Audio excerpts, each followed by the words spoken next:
The moment you open your mouth to explain yourself, you have already lost. Picture it. The accusation lands, a subtle jab at a dinner party, a comment not meant to seek the truth, but to test your posture. You feel your stomach turn, your throat tighten. The instinct is immediate. Explain, clarify, defend. It feels like survival, but in that instant, without realizing it, you've surrendered your position. You've accepted the courtroom, and worse, you've agreed to play the role of the accused. Stoicism teaches us something uncomfortable but liberating. You are not responsible for how others interpret your silence, your boundaries, or your truth. You are only responsible for your own integrity. Do not beg to be seen. Be still, be certain. Let the storm pass while you stand rooted like the oak. And if you feel that pull toward stillness, toward clarity, toward becoming immovable in a world that thrives on reaction, then consider subscribing.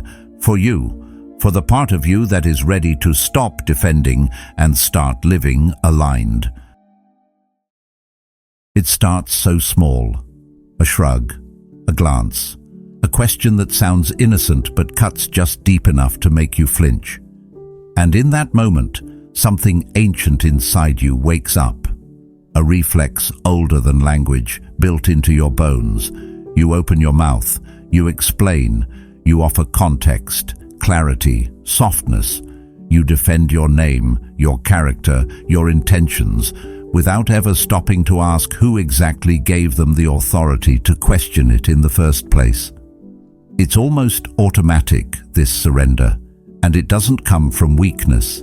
It comes from the desperate human need to be understood, to make sure others see the version of ourselves we want them to. But the moment you step into that role, the moment you start playing defense, you've already accepted their frame. You've confirmed, even silently, that their judgment matters more than your own calm, more than your inner compass. That's the invisible prison we walk into willingly, built not with bars, but with explanations. We think we're clarifying, but we're performing, hoping our words will smooth over the discomfort, trying to shape how we're seen, as if perception were a mirror we could polish. But it's not a mirror. It's a funhouse reflection, warped by the projections of the person looking at you. And yet we twist ourselves anyway, trying to fix what was never our responsibility in the first place. The Stoics knew this well. Epictetus said, "If someone speaks badly of you, do not defend yourself against the accusations, but reply, 'He obviously does not know me very well, since there are so many other faults he could have mentioned.'" That's not sarcasm. That's detachment. That's power. Because when you stop defending, you step out of the role they cast you in. You become something they can't control, and people don't like what they can't define. There is a strange kind of freedom in realizing you are not obligated to be understood, that your integrity doesn't shrink when someone misinterprets you, that your worth isn't under threat every time someone disagrees. But to live this way, you have to break a lifelong habit, one that was etched into you early, when love felt conditional and safety depended on being good. You had to explain yourself to avoid punishment, to win back connection, to feel safe again, and you carried that pattern into adulthood, not realizing that the same strategy now weakens you. You're not a child anymore. You don't need to convince anyone to let you exist in peace. You already have that right. And the people who demand explanations from you are often not seeking truth. They're seeking leverage. Your defense becomes the rope they use to pull you around. So the next time your heart starts racing at the sound of judgment, when your palms sweat and your voice prepares its counterattack, pause. Ask yourself, what happens if I don't? What happens if I let the comment float in the air, untouched? Most of the time, it dies there. Without your energy feeding it, the accusation starves. People are used to controlling others through emotional reaction. But when you stay still, When you don't try to be seen or approved of or redeemed, they have nothing to push against. You become a wall of calm. You don't swing. You don't fall. You remain. Marcus Aurelius wrote, "If you are pained by any external thing, it is not this thing that disturbs you, but your own judgment about it. You are the gatekeeper of your reaction. The moment you accept that, you realize the power you've been giving away wasn't taken, it was volunteered. And once you see that, you can't unsee it. You notice how often you explain to be liked, to be forgiven, to avoid discomfort. You catch yourself justifying harmless choices to strangers. You realize how often your peace is traded for temporary approval.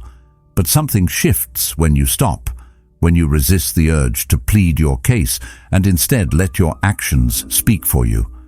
You begin to build an internal gravity, something heavy and solid that doesn't get tossed around by every wind of criticism. Carl Jung once said, "The privilege of a lifetime is to become who you truly are, not who others think you should be, not who they feel comfortable with, who you are, and who you truly are doesn't need a press release every time someone misunderstands you. So let them misunderstand. Let them build their stories. Let them talk. Your job is not to edit their perceptions. It's to live aligned with your own truth. That doesn't mean being cold or distant. It means being grounded. Respond when necessary, but never out of desperation. Speak when it serves purpose, not when it serves your ego." Seneca reminds us, "No man can live a happy life or even a bearable life without the pursuit of wisdom. And wisdom rarely shouts. It does not argue. It stands quietly, consistently, in full possession of itself. When you no longer feel the need to explain, you begin to experience a new kind of power, not loud power, not the kind that needs recognition, but silent power, anchored power.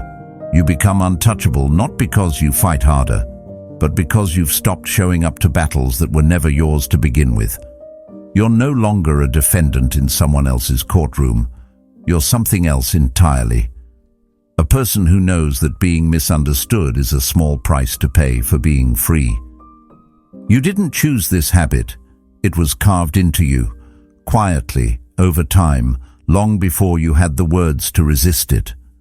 Back then, defending yourself wasn't a sign of insecurity. It was the only way to feel safe. You were a child in a world where misunderstanding could mean punishment, rejection, even the withdrawal of love. So you learned to respond quickly. "I didn't mean to. That's not what happened. Please believe me."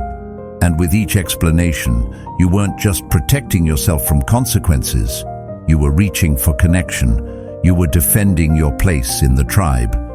But that survival instinct, as useful as it once was, has now turned against you.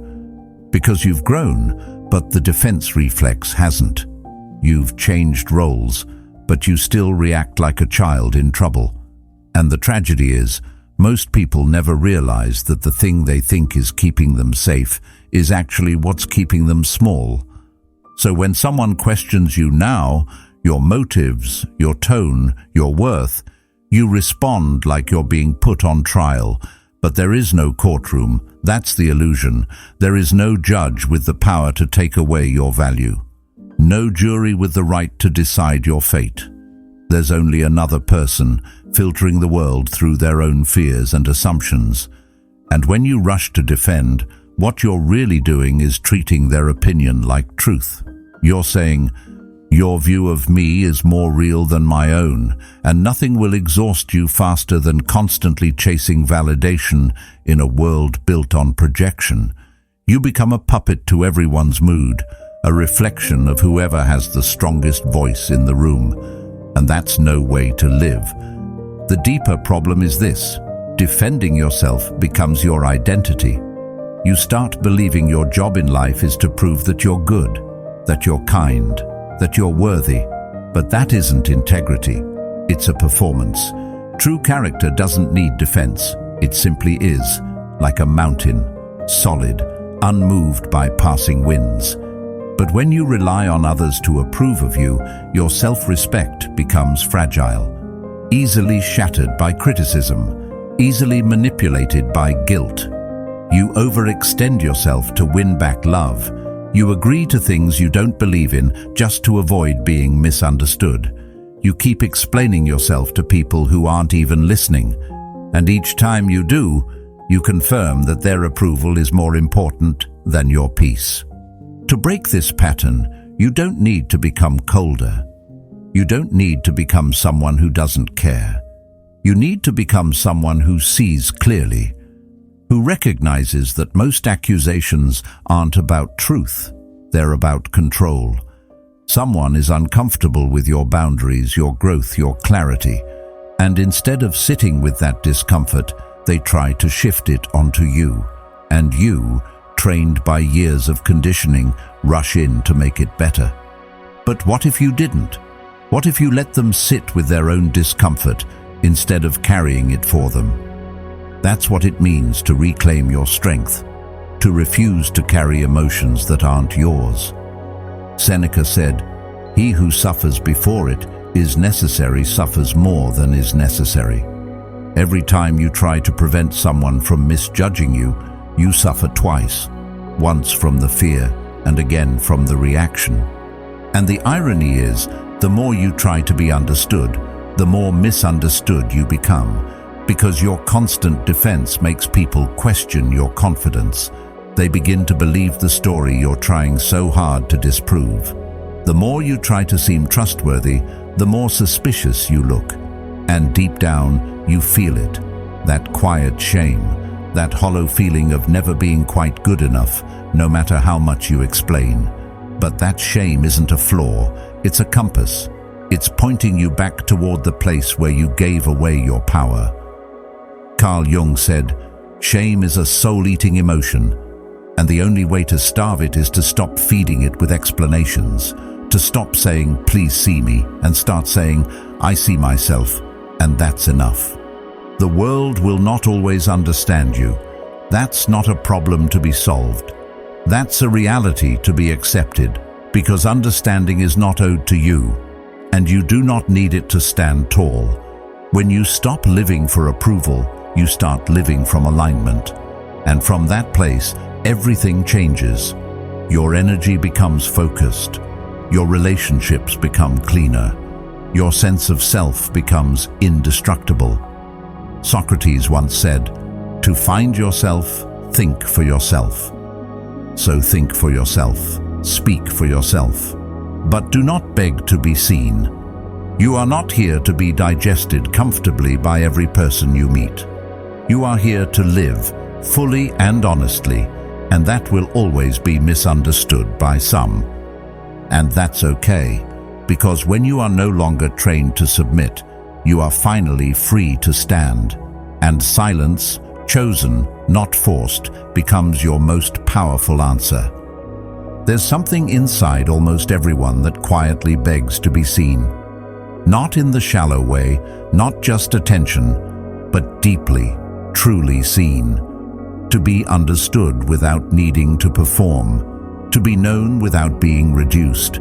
It's such a soft ache that most people never speak of it.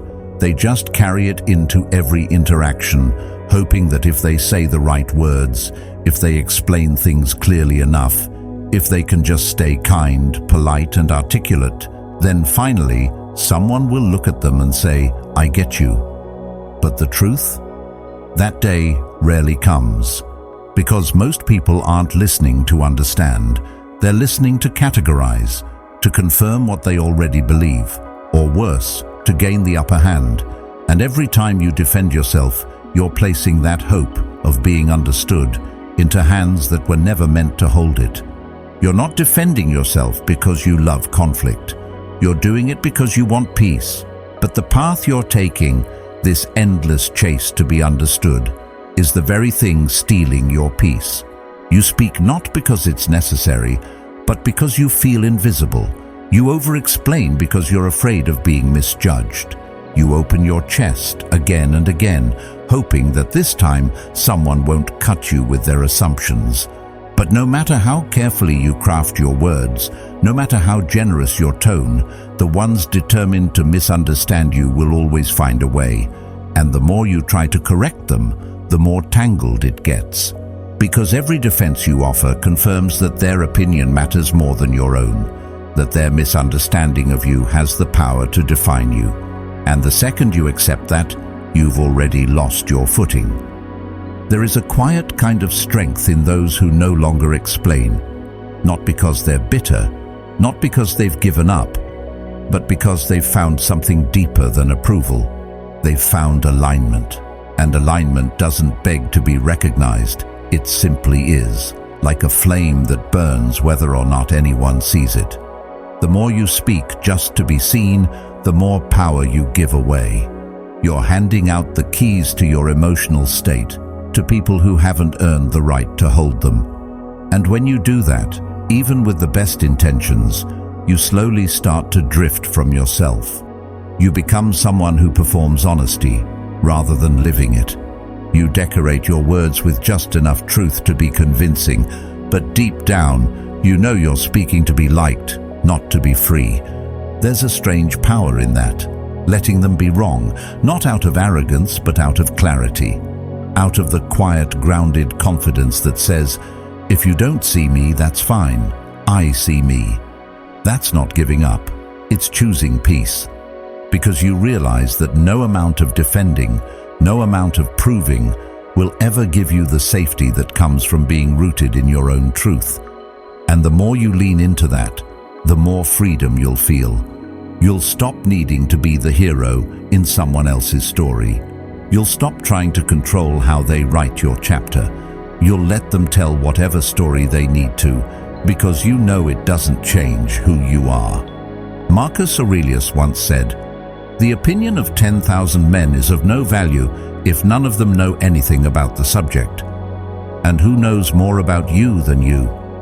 Who sees your heart, your process, your struggle, your growth better than you do?" That's the foundation you need. Not applause, not agreement, just presence, just truth, quiet, unshakable, yours. When that becomes enough, when you stop trying to be seen and start choosing to be sovereign, everything changes. The noise fades, the chaos quiets, and you realize you never needed to be explained. You only needed to be remembered. Remembered by the one person whose understanding truly matters, yourself. There's something almost unbearable about being accused, not because the accusation itself is always true, but because it challenges the image you've spent so long building of being fair, kind, careful, thoughtful.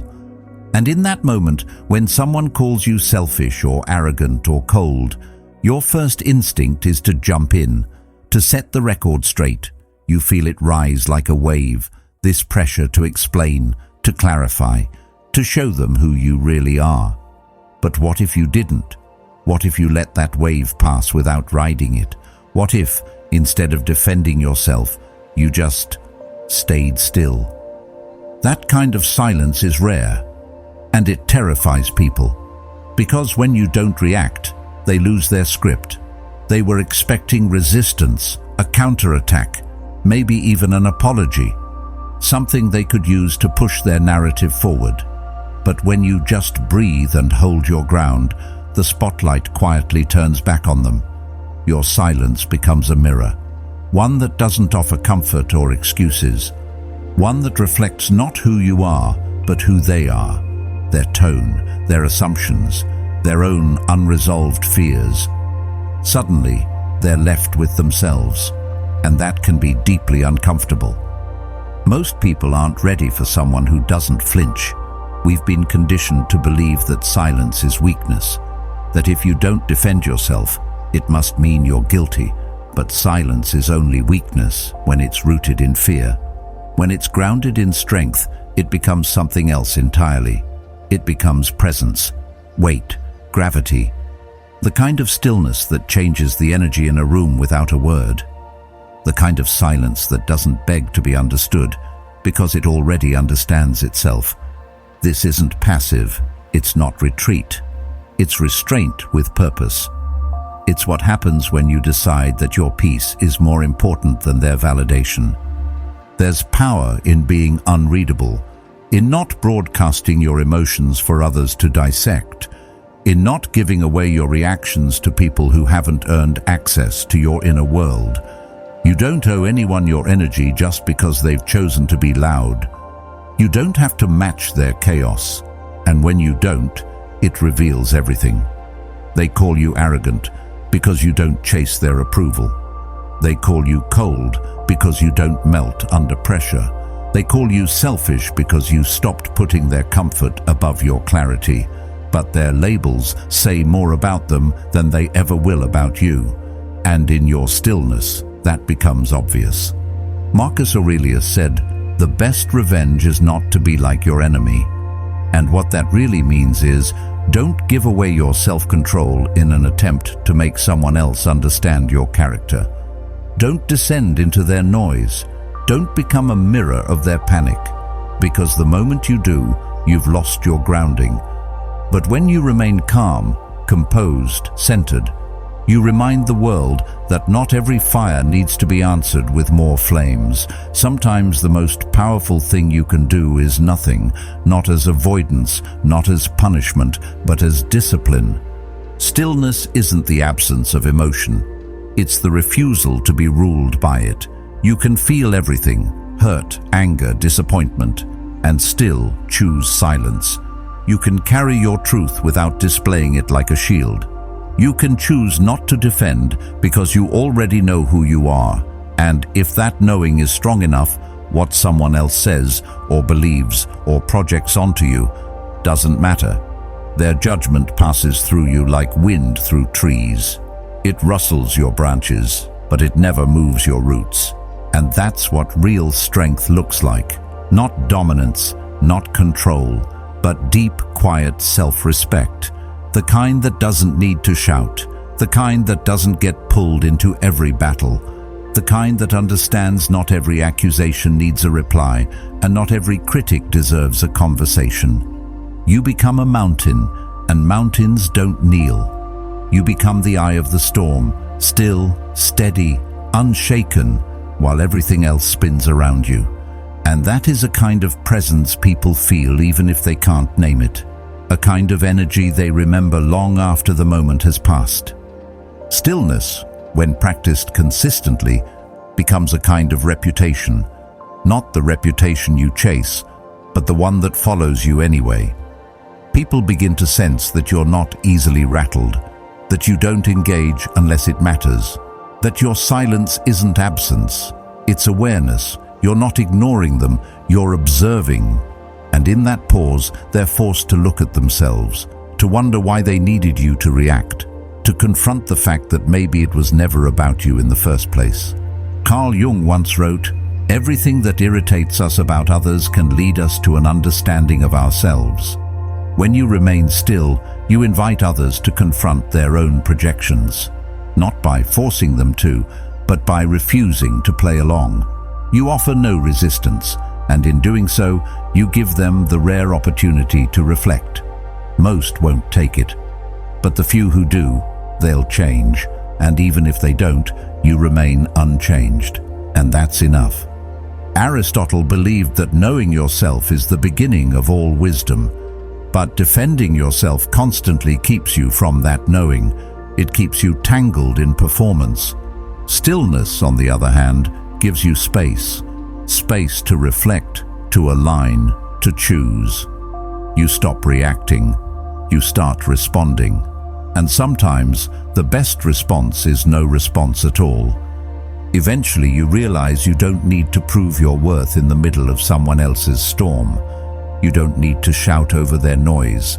You don't need to hand them your piece like it's a bargaining chip. You sit in silence, not to punish them, but to protect yourself. And in that stillness, you remember, you are not here to be controlled by chaos.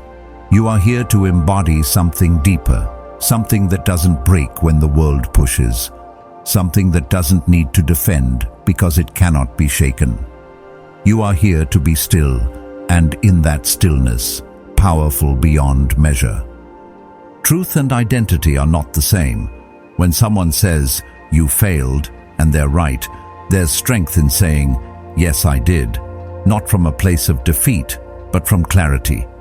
That kind of honesty doesn't shrink you, it expands you, because it shows you're not afraid of owning your actions. But the moment they turn that truth into a label, "You're a failure," you owe them nothing. That's no longer about the moment. That's about control. That's about shaping how you see yourself. And if you accept that frame, if you start arguing inside that courtroom, you've already lost something essential: your stillness. When you begin to see this clearly, your responses change. You stop fighting shadows. You stop reacting to every jab, every misinterpretation. You pause, you breathe, and instead of reacting, you reflect. Interesting you see it that way. That's one way to interpret it. These are not weak responses. They are boundaries in disguise. Because what you're really saying is, "I won't carry that with me." You're letting the weight stay where it belongs, on the person who threw it. And in doing so, you remind yourself that not every accusation is yours to process. Carl Jung once said, "I am not what happened to me. I am what I choose to become." And that applies here. You are not what they call you. You are not the version of you that lives in someone else's opinion. You are the still point in the middle of the storm, the one who chooses how much of the world's noise becomes part of your narrative. If you absorb every harsh word, every projection, every unfair label, you'll spend your life in reaction mode, constantly fixing a version of yourself that only exists in someone else's head. But if you reflect instead of react, you stay rooted. You don't become the story they're trying to tell. That doesn't mean you avoid responsibility. Stoicism is not about detachment from truth. It's about detachment from distortion. When you mess up, own it, fully, quietly, with dignity. "I was wrong." That's enough. You don't need to decorate it. You don't need to defend your character, because your character doesn't live in that one moment. It lives in how you carry that moment forward. But when someone tries to stretch your mistake into a definition of who you are, when they take one act and try to build your entire identity around it, that's where your line must be drawn. Not in anger, not in aggression, but in quiet, unwavering clarity. Seneca reminds us, "It is not the man who has too little, but the man who craves more, that is poor." That applies not only to material things, but to validation. If you crave approval so badly that you react to every criticism, every judgment, you are poor in peace. True wealth, real power, comes from the ability to observe without needing to control, to hear something unkind and not let it enter your bloodstream, to know your own worth so deeply that even when someone questions it, you don't. That kind of strength can't be faked. It's earned, slowly, by choosing reflection over reaction one moment at a time. Sometimes you'll feel the heat rise, the instinct to correct, to protest, to defend. But if you can pause in that space, if you can let the silence stretch just long enough to see the situation for what it really is, you'll notice something. You'll see that most attacks aren't about you. They're about the attacker, their fear, their control, their insecurity. And if you react, you become part of their drama. But if you reflect, you reveal it. Your calm becomes a contrast to their chaos. Your clarity makes their manipulation obvious. And in that stillness, you reclaim your power, not by force, but by refusal. In the end, reacting is easy. It's a reflex. But reflecting, that's discipline, that's strength. It's the quiet art of staying centered while the world tries to pull you in every direction. It's understanding that your value was never something others had the authority to measure. You were never on trial, not unless you walked into their courtroom. So stop entering rooms where your worth is debated. Walk away. Hold your truth close. Let them speak. Let them wonder. But don't let them move you. That's the mark of someone who isn't just untouchable, but unshakable. People will still make comments. You're too much. Maybe. You're too distant. Possibly. You're not who I thought you were. Good. Because the moment you no longer need to be palatable is the moment you stop being a prisoner to other people's preferences. You don't flinch when misunderstood because you've let go of the fantasy that everyone must see you clearly. You don't explain when criticized because your self-worth doesn't hang in their hands anymore.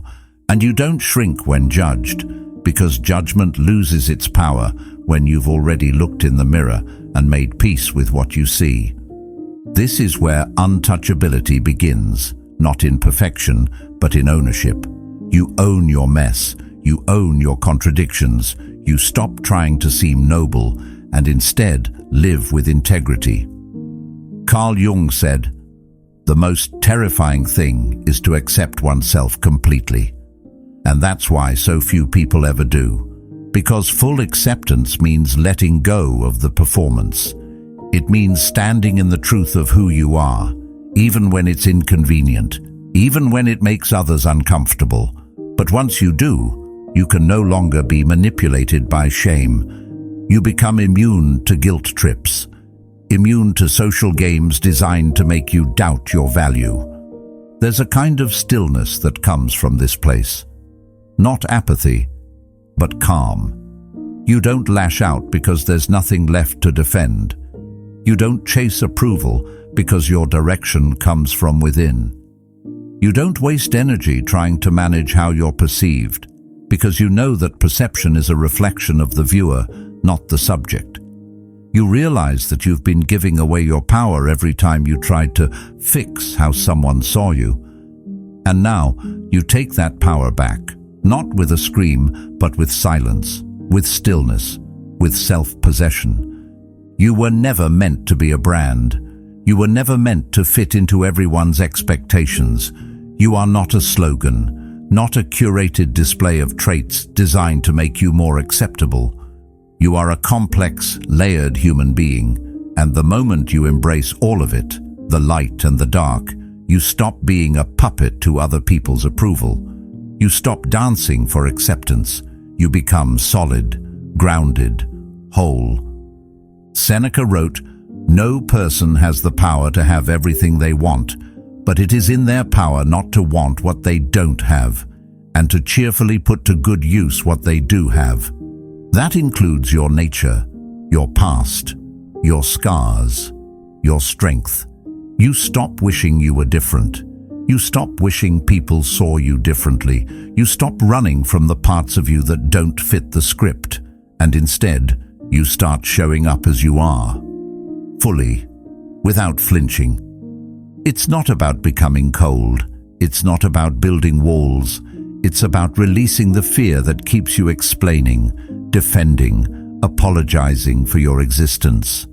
When you let go of that fear, your posture changes. You walk differently, you speak differently, you carry a presence that people feel without understanding. It's not arrogance, it's not detachment, it's alignment. It's the quiet presence of someone who no longer needs to perform.